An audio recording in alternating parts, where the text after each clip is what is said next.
వచ్చేసాడు కీచకుడు. ద్రౌపదీదేవి కళ్ళు మూసుకొని గాంచిస్తుంది. సుధిష్మాదేవి గారు మగత నిద్రలో ఉన్నారు. కీచకుడు రాక ఎవ్వరూ గమనించలే లేదు. కామాంధకారము కన్నులకు చుట్టుకుంది. పాట మాత్రం ఆగిపోయింది. శభాష్ సుందరే, శభాష్. నీ గానం అమృత ప్రవాహం, నీ రూపము వర్ణనాతీతం. అరవింద వసోపంచ దూతంచ నవమల్లికా నీలోత్ఫలంచ పంచయతే పంచ వర్ణాస్య సాయకః. అరవిందము, అశోకము, చూతము, నవమల్లికము, నీలోత్ఫలములని మన్మధుని బాణముల పేర్లు 5. ఈ 5ను కరగించి స్త్రీ రూపంగా మలచి అమృతాన్ని పోసి జీవాన్నిచ్చాడ విధాత. లేకపోతే ఇంతటి అందాల రాసి సృష్టిలో నీ ఉంటుందని నేను ఎన్నడూ ఊహించలేదు సుందరి. నీవు నా మనస్సునే దోచుకున్నావు. నిన్ను విడిచి నేను ఒక క్షణం కూడా ఇక బ్రతుకలేను. ఇలా రా, ఇలా రా, ఇలా రా. త్రాగిన మైకుల్లో ఉన్నాడు కదండి, ఎలా ప్రవర్తిస్తున్నాడో అర్థం కావట్లేదు. అయ్యా, ఎవరు మీరు? ఓ మారిని, నేనెవరో తెలియదు నీకు. ఈ దేశానికంతటికి చక్రవర్తిని. ఈ దేశమంతా నాది, పెత్తనమంతా నాది. పేరు మా బావగారు అంటే విరాట్ మహారాజు గారు సింహాసనం పైన కూర్చుంటారు అంతే. మీ యజమానురాలు సుధేష్ణకు సొంత తమ్ముణ్ణి. అర్థమైందా సుందరి? నేను పరాయవాణ్ణి కాను, నీకు దగ్గర వాణ్ణే. సుందరి, నీవెవరు?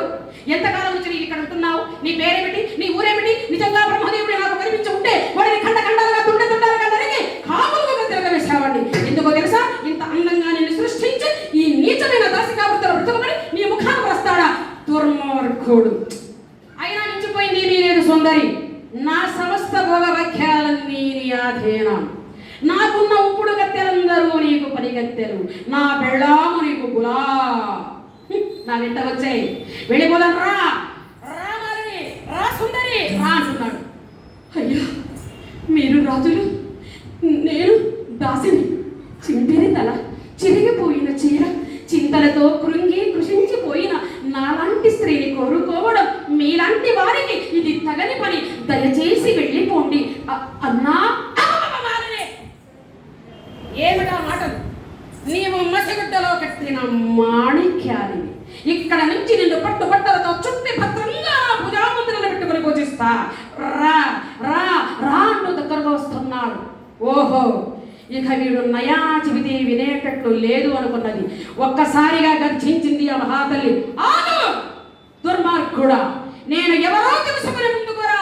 దుర్వారోగ్యమ బాధ విక్రమ రసస్తోక ప్రతాప స్ఫురత్ గర్వంధ ప్రతివీర నిగమన నవిద్యాపారగ మత్పతుల్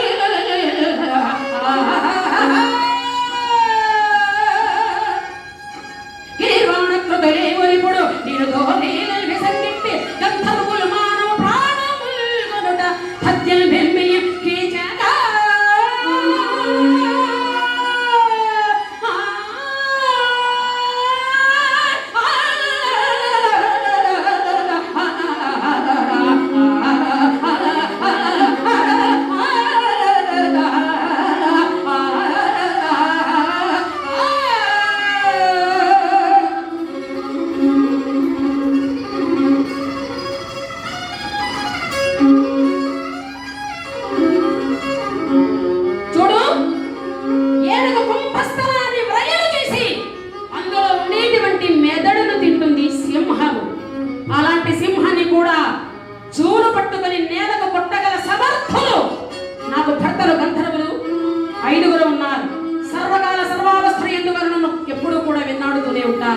ఇందాక నీవు చెప్పావే ఆ బ్రహ్మదేవుడు కూడా ఖండఖండాలుగా తుండాలుగా దానికి కాకులకు గ్రంథాలకు వేస్తానన్నావు.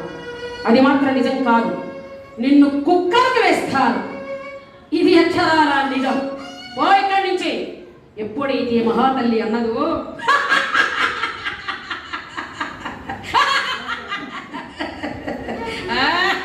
ఏమిటి మాలిని, నీకు పతులు 5గురా? నీ పతులు 5గురు కాదు, 3 లోకాలలోని వ్యాధి వీరుడంత కట్టకట్టుకుని వచ్చిన నా చిటికిన బ్రేడు కూడా కదలించలేరు. అయినా పతివ్రతకు ఒక్కడే భర్త.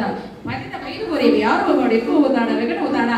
రా సుందరి రా రా అంటూ దగ్గరకు వస్తున్నాడు. దుర్మార్గుడా, నీకు నమస్కరిస్తాను, నా జోలికి రాకు, నన్ను ముట్టకు పతివ్రత.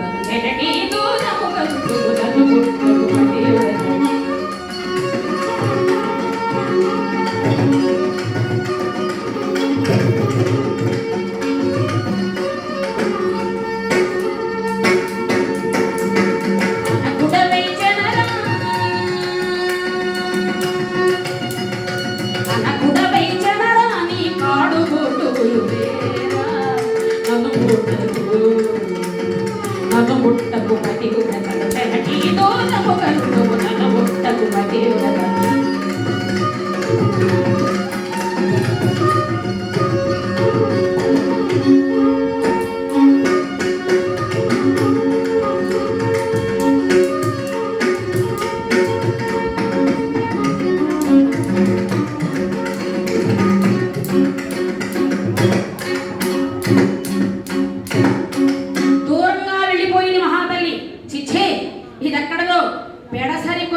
అక్కతో చెప్పి దీని తిక్క వదిలిస్తాను కదా.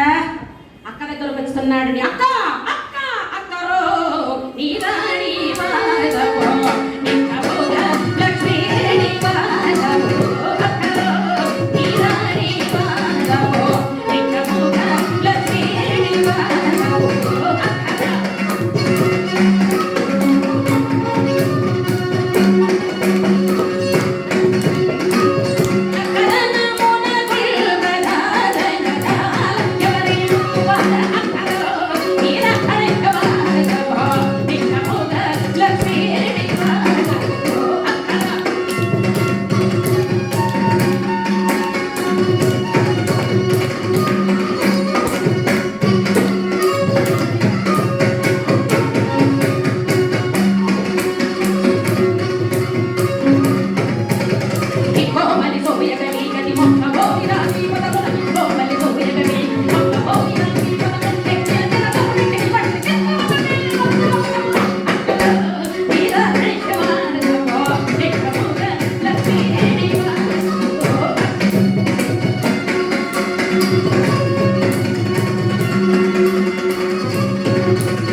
కార్యక్రమాన్ని చక్కగా జయప్రదం చేస్తున్నటువంటి భక్తులందరికీ అభిమానులకు కళాకారులందరికీ పేరు పేరున హృదయపూర్వక ధన్యవాదాలు తెలియజేసుకుంటూ ఉన్నాను.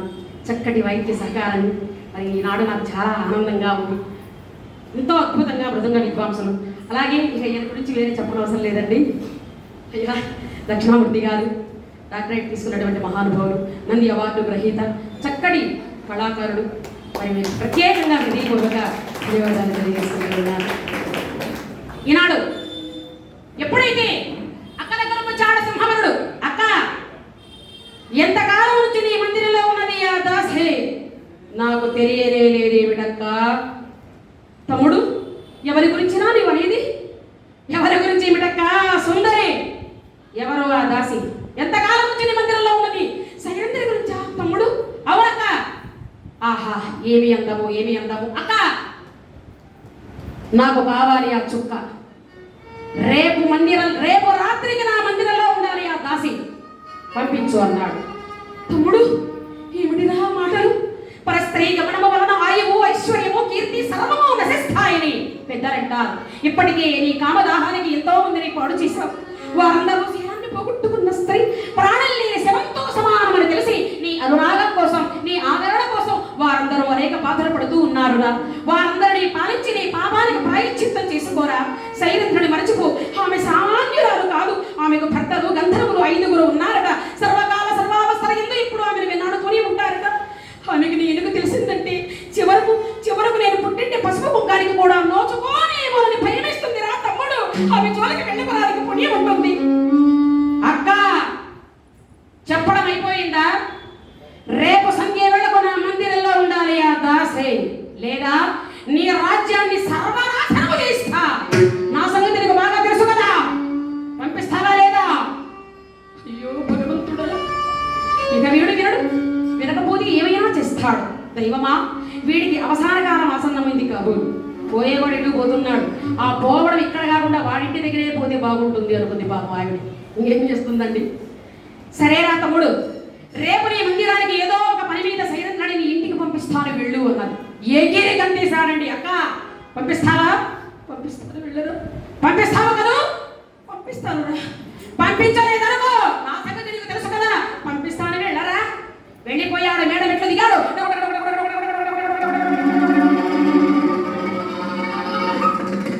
ఇంటికి వెళ్ళిన దగ్గర నుంచి తాగుతూనే ఉన్నాడు.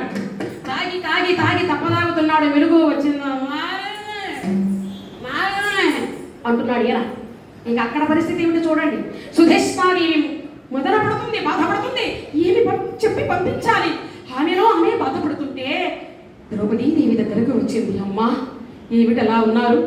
ఏమీ లేదు మాలిని. రాత్రి నుంచి నాకు శిరోవేదన ఎక్కువైపోయింది మాలిని. ఎందుకమ్మా? ఏం చెప్పమంటారు మాలిని? ఏం చెప్పమంటావు? ఏమీ లేదు మాలిని, శిరోవేదన కాస్త ఎక్కువైపోయింది. ఏం చేయాలో అర్థం కావడం లేదు మాలిని. అయ్యయ్యో అలాగా అమ్మా. అయితే మీరు నిశ్చింతగా పడుకోండమ్మా. నేను మీకు కునుకు వచ్చేలా ఒక చక్కటి పాట పాడుతాను కదా తల్లి. పడుకోండమ్మా, ప్రశాంతంగా పడుకోండి తల్లి. అలర చంచలమైన ఆత్మలందుందని ఎలవాటు చేసిని ఉయ్యాల. అలర చంచలమైన ఆత్మలందుందని ఎలవాటు చేసిని ఉయ్యాల. పలుమారు శ్వాస పవనందుందని భావంబు తీపిని ఉయ్యాల ఉయ్యాల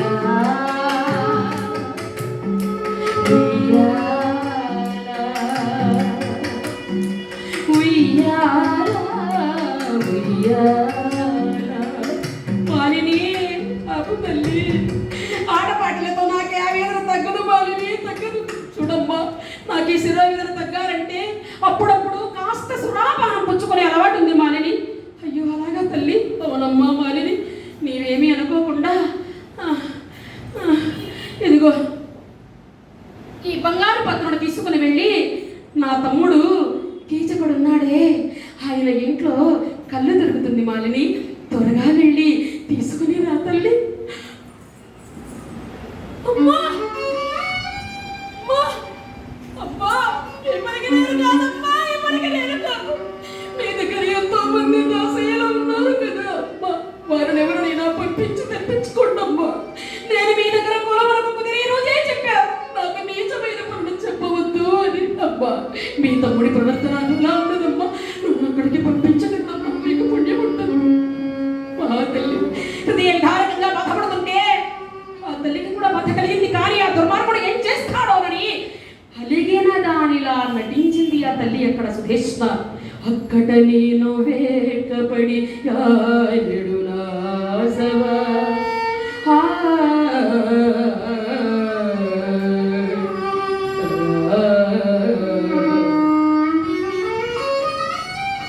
అక్కడ నేను వేగపడి యారెడు నాసవ మదిరేరగా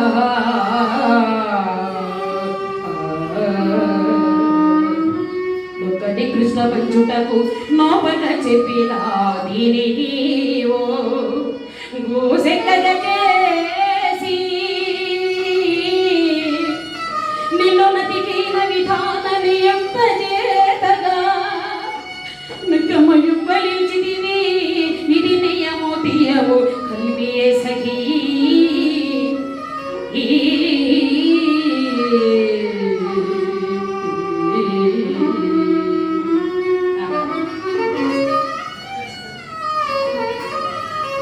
చక్రవా అద్భుతమైనటువంటి రాగం చూడండి.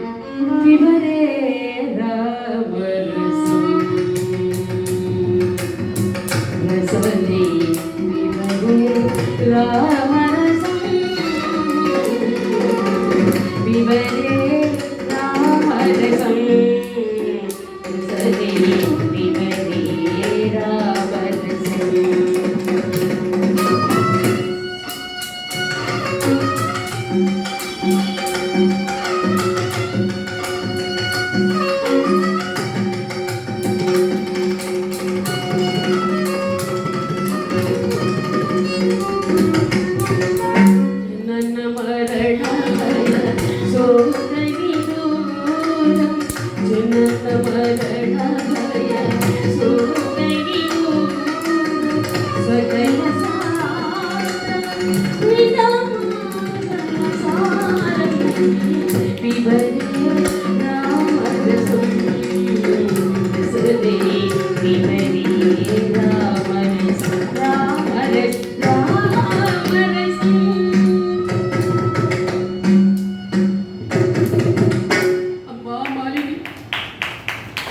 ఆటపాటలతో నాకు ఆవేదన తగ్గదమ్మా.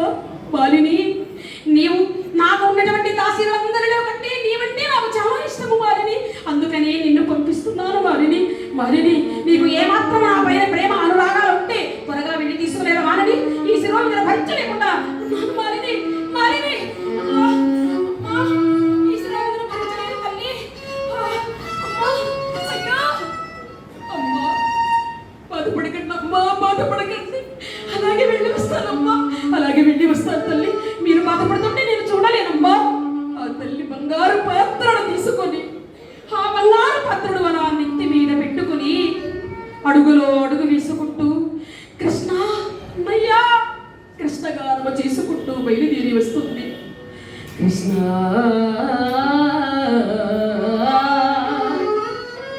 కృష్ణ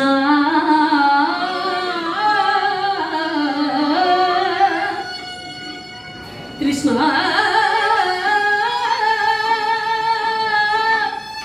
కృష్ణ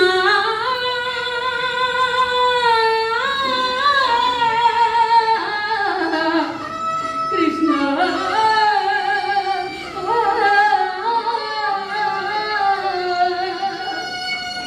అన్నయ్య, నీవే నాకు రక్ష, సర్వ జగత్ రక్ష. ఇది ఏమి నాటకమయ్యా దేవా, ఇది ఏమి నాటకమయ్యా దేవా. గీతా స్వరూప గిరిధర గోపా, గీతా స్వరూప గిరిధర గోపా. ఆడేదవయ్యా భలే వాడవయ్యా, ఇది ఏమి నాటకమయ్యా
వచ్చింది ఆ మహా తల్లి. అప్పటికే మనవాడు త్రాగి తిరుగుతున్నాడు. మారేనే మారేనే మారేనే అంటున్నాడు. లోపల అడుగు పెట్టింది ఈ మహా తల్లి. చూశాడు కీచకుడు. మారేనే నీకోసమే ఈ మందిరం అంతా కూడా ఎంత అందంగా అలంకరింపజేయించింది కదా, రామాలిని అన్నాడు. అయ్యా, మీ అక్కగారికి శిరోవేదనగా ఉందట, కళ్ళు తీసుకుని రమ్మని నన్ను పంపించింది. కళ్ళు పోస్తే వెళ్ళిపోతాను, కళ్ళు పోయండి వెళ్ళిపోతాను. శ్రమ ఆ పాత్రను అక్కడ పెట్టి ఇక్కడ రా, మధిర సుదేశ పాలికొక మాత్రన వచ్చేదానురుల చేత వింపద విడునట్లు దీవి చవియుల్లము సొక్కగా నాను మీవో నీ వదన సరోజ సౌరభ మవ గురోల నింబో పెట్టి దుడగు కాము తూబుల దొడింబడ గుండగతావు మితరే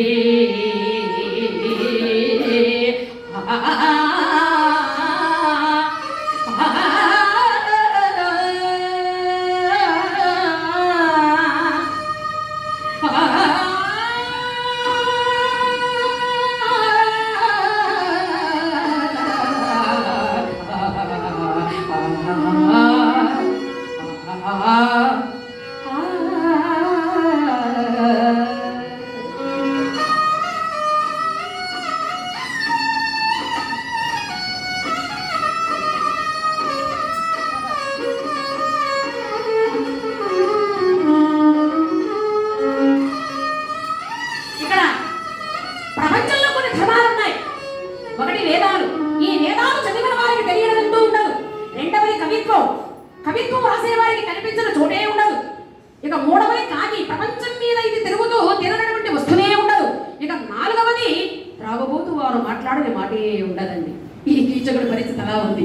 ఏమి మాట్లాడుతున్నాడో, ఎలా ప్రవర్తిస్తున్నాడో అర్థం కానటువంటి ఆ సింహబల కీచకుడు ఊగుతూ దూరుతూ వచ్చి ఆ మహాతల్లిచి అలా పట్టుకోబోయాడు. అంతే ఆ అదన కోసం వేచి ఉన్న సూర్య భగవానుడు పంపించిన రాక్షసుడు ఎగసి ఒకే ఒక్క కన్ను తగ్గాడు. పట్టు తప్పించుకున్న ద్రౌపదీదేవి బంగారు పాత్రను అక్కడే ప్రార్థన చేసింది. భయానమైంది, భయపెడుతూ ఉన్నది. అది చూసినటువంటి సింహముడు ఆమె వెనుకనే తిరుగుతున్నాడు. మహాబలి ద్రౌపదీదేవి ఇలా పరిగెత్తి విరాట్ మహారాజు గారి ఆస్థానంలో మోర్లా పడిపోయింది. మహారాజా ఒక్కొక్కరిని పరిగెత్తి చూసింది ఆ తల్లి. కలటీరే సభికులా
చెప్పండి మహారాజు, ఎవరో పలుపరి ఎవరో మాట్లాడలే.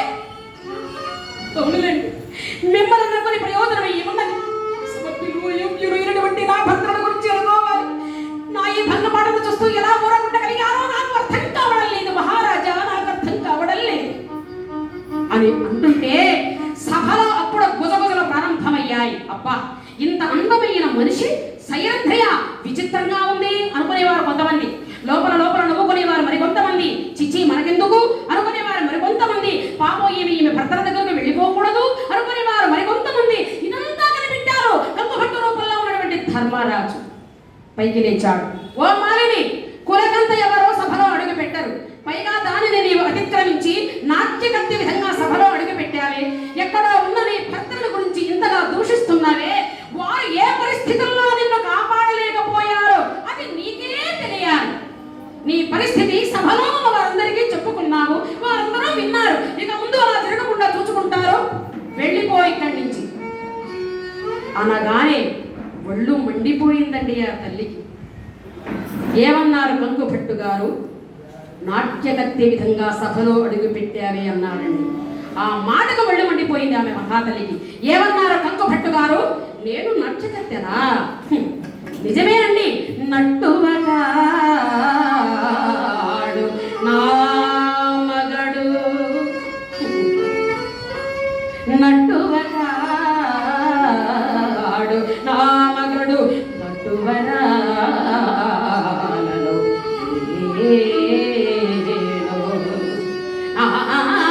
పది బట్టి కంకుభట్ట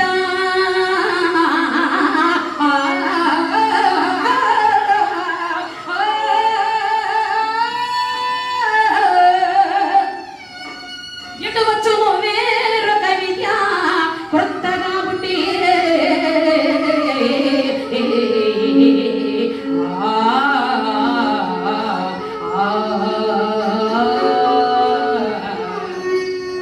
ఏమన్నారు కంకుభట్టు గారు?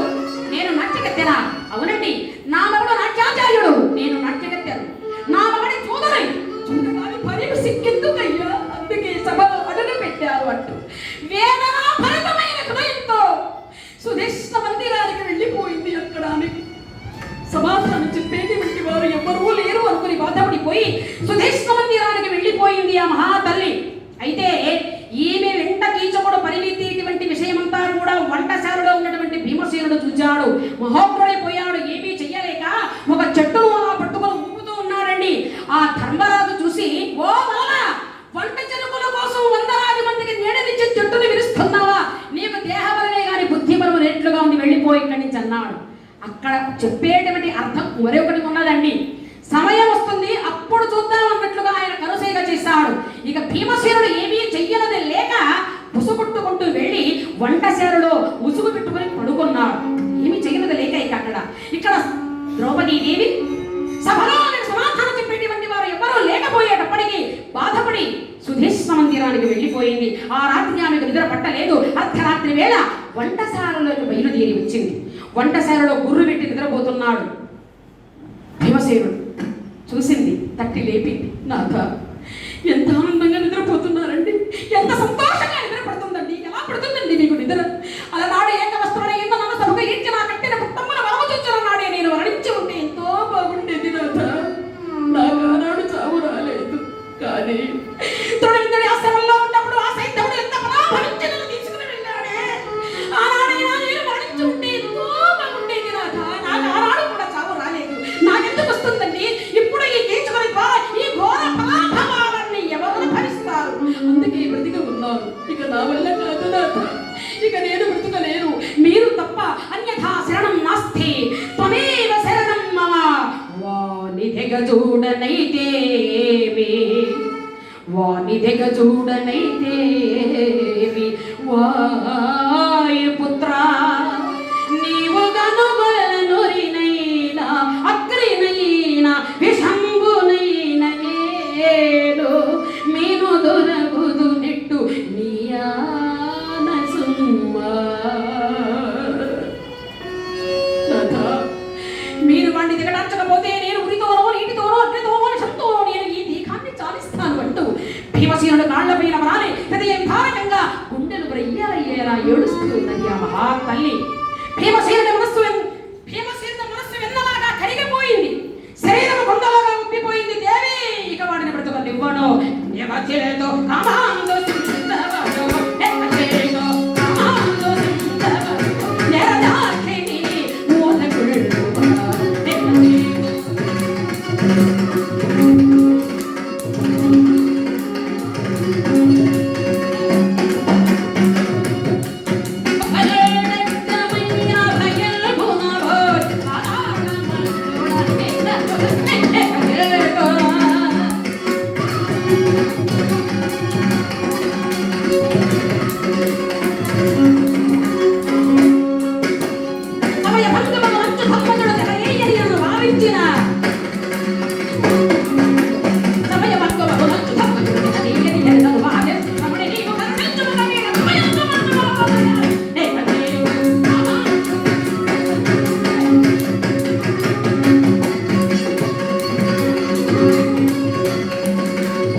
వాడిని బ్రతకనివ్వను.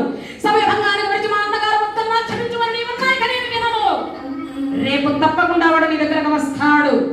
నా మాట నీచమని భావించకుండా ఒక్క నవ్వు వాడి ముఖానవి, అది వాడి కంఠానికి ఉరిత్రాడి తగులుకుంటుంది. చాటుగా దగ్గర నొప్పిలు. ఈ రోజు రాత్రి 12 గంటలకు మన తరసలకు రండి, మీ ముచ్చట పరిపూర్తిగా తీరుస్తాను అని చెప్పు. అక్కడ నీ వేషంలో నేను ఉండి వాడు ఎంత చూస్తాను దేవి. ఇక వాడిని బ్రతుకనివ్వను. నిన్ను పరాభించినటువంటి వాడిని ఇక విడిచిపెట్టను దేవి, విడిచిపెట్టను. జాగ్రత్తగా వెళ్ళు దేవి. నాథ, అలా చేయడం తప్పు కాదు కదా దేవి. భర్తగా నేను శాసిస్తున్నాను, నేను చెప్పినట్లు చేయన్నాడు. అలాగే నాథ. సుధిష్ణ మందిరానికి వెళ్ళిపోయింది. ఇక తూర్పు దిక్కున కర్మసాక్షి సూర్య భగవానుడు ఉదయించాడు. మనము ప్రత్యక్షంగా చూడగలిగినటువంటి దేవుడు సూర్య భగవానుడు. సూర్య భగవానుడు ఎప్పుడైతే ఉదయించాడో ఇక వస్తున్నాడండి కించకుడు.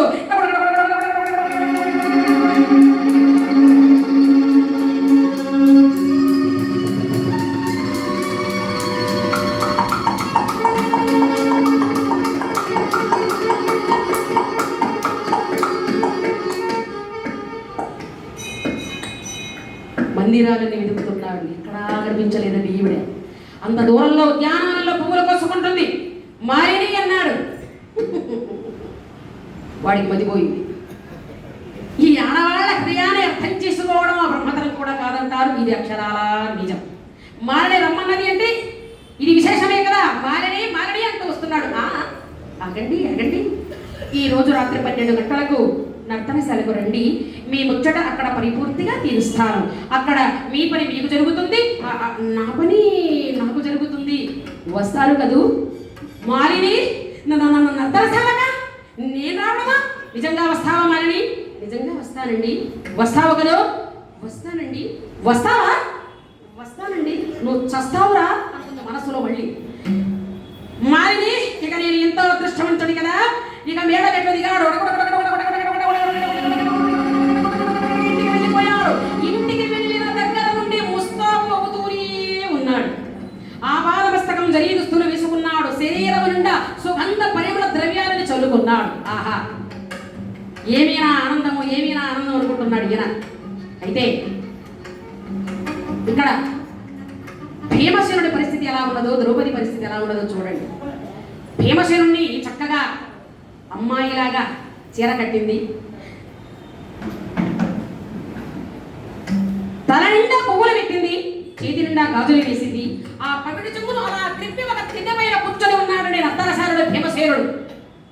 రారాని ఎంత చూస్తాను దుర్మార్గుడా, నా భార్యను పరాభవిస్తావు కదూ, ఈ రోజుతో నీకు నూకలు చెల్లినవిరా దుర్మార్గుడా అని రౌద్ర దశల్లో ఉన్నాడు భీమసేనుడు. ఇక మహాతల్లి చిన్న దీపాన్ని వెలిగించిందండి. నా భర్త ఎలా చంపుతాడు, ఇక్కడ ఏం జరుగుతుందో ఆవిడ శోకరసల్లో ఉన్నది. ఇక కీచకుడండి 12 గంటలకు రమ్మన్నాడు కదా ఆ మహాతల్లి. ఇక బ్రహ్మాండంగా తయారయ్యాడండి. నర్తనశాలలో అడుగు పెట్టాడు. నర్తనశాలంతా గాఢంధకారమైన చీకటి. ఆ చీకటిలో సుందరి సుందరి సుందరి సుందరి చీకటి దారవిస్తున్నాడండి. ఆహా! ఆ అలికడి విన్నాడు భీమసేనుడు. గాజులు గలగలగలగలమనిపించాడు. కీచుకుని గుండె జలజలమనిపోయింది. ఆహా! సుందరి నాకంటే ముందుగానే వచ్చేసావా సుందరి? కుందరదన రగేందు